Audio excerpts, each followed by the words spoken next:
নমস্কাৰ বন্ধু বান্ধৱীসকল, পুনৰবাৰ R&D ফিগাৰী ফাৰ্মলৈ সকলোকে স্বাগতম জনাইছোঁ। গাহৰিক 15 দিনৰ মূৰে মূৰে পেলু দৰৱ খুৱাব লাগে আৰু তেতিয়া গাহৰিজনী গ্ৰোথ হোৱাত সহায় হয়। কাৰণ পেটৰ ভিতৰত পেলু বেছি হ'লে অতি সোনকালে ডাঙৰ হ'ব নোৱাৰে, গ্ৰোথটো ইমান ভাল নহ'ব। গতিকে কিনা খাদ্য খোৱালেই নহ'ব, পেলু দৰৱো খুৱাব লাগে।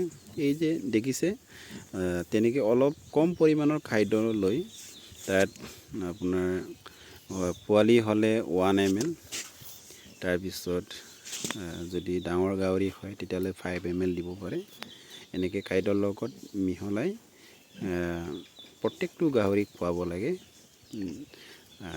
যাতে পেলুটো উৎপন্ন হ'ব নোৱাৰে বা পেলুৱে কোনো অসুবিধা সৃষ্টি কৰিব নোৱাৰে।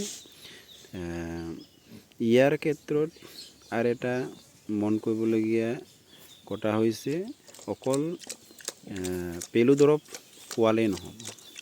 পেলু দৰৱ খোৱাৰ লগে লগে গাহৰিৰ লিভাৰটো উইক হৈ যায়। গতিকে লিভাৰ উইক নহ'বৰ কাৰণে বা দুৰ্বল নহ'বৰ কাৰণে লিভাৰ টনিক খুৱাব লাগিব। আৰু এইদিনা নহয়, কিন্তু ঠিক পেলু দৰৱ খোৱাৰ পিছদিনাৰ পৰাহে দিব লাগে।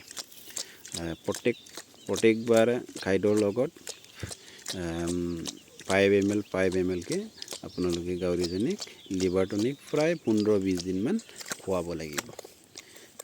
তাৰপিছত ভিটামিন B কমপ্লেক্স মাজে সময়ে গাহৰিজনীক মাৰিব লাগিব, তেতিয়া স্বাস্থ্যৱান হয়, গ্ৰোথটো ভাল হ'ব। ইয়াৰ পিছত আপোনালোকে অধিক তথ্য লাভ কৰিবলৈ মোক যোগাযোগ কৰিব পাৰে, কেনেকৈ এইবোৰ